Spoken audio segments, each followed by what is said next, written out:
Pride Legacy Volume 3 features 5 events from Pride's legendary early years. Pride's 12 through 16 features Vanderlei Silva, the Iceman Chuck Liddell, Quentin Rampage Jackson, and many more in this must-have DVD box set. .com with Cesar Gracie in his locker room after his fight with Frank Shamrock. First of all, how you feeling? I feel good, except for losing real quick. There was a lot of talk about your record coming into this fight. Were you undefeated at 14-0? Had you never fought before? Nothing sanctioned like that. I think they pump that stuff up a little bit, but it's more like challenge matches and stuff where you're fighting guys that aren't on the level of today's fighters, to be honest with you. Absolutely, and that lack of experience walking into the cage against a guy like Frank Shamrock who's fought everywhere against everybody. Absolutely. Because the nerves, man, I'm just like, there's a lot of people here. All of a sudden it becomes a street fight. And that's not really the game plan going in, but when it just it's crazy. This is the biggest event ever in North America. So you get in there and it's like, okay, I'm just swinging with this guy. One of us is going to get hit, one's going down. Unfortunately, it was me this time. You never went in for a shot. Like you said, everything kind of just goes out the window as you step in there. Huh? Yeah, well, when it's your first fight like that, really, it kind of does, to be honest with you.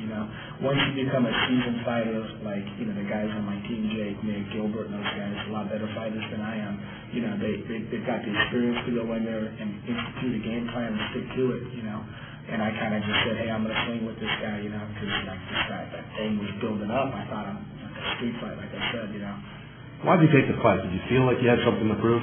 No, I don't feel like I have anything to prove, to be honest with you. It's just that this late in my age, I'm 40 years old, I'm not really looking to start an MMA career. And this whole thing has been building up with Frank for some time now, and I just want to, thank the promoters and him for fighting me and everything. I'm happy about that. And so forth. What was the genesis of that feud? I mean, you had mentioned in an interview that it really didn't have much to do with with the Gracie Shamrock feud. No, it had nothing to do with Gracie Shamrock. It's like more of a, a couple years ago when I was a little younger, a little bit more just uptight about stuff, and I think Frank maybe too when he was a little younger. It's just kind of, we have like schools that kind of rival each other, and that's what's going to happen. That's just life. I'm sure as you walk away from here in the weeks that follow the fight, you're going to reflect and look back on it. But now sitting in a locker room, is there anything that stands out that you learned from your experience tonight? Yeah, I'm sure I learned a lot, looking at it. I mean, I'm obviously disappointed, but to be honest with you, I see people, this isn't the worst thing in life, it's like people, they lose, and that's just life, I mean, I know there's going to be a lot of haters and everything like that, but I'm a jiu-jitsu guy, I'm proud of what I've accomplished in my life so far.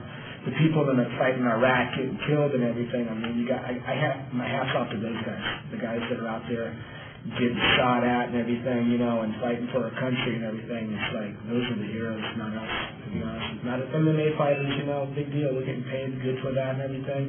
But the guys that are out there and sacrificing their lives, losing limbs, I got a black eye, big deal. You know what I mean?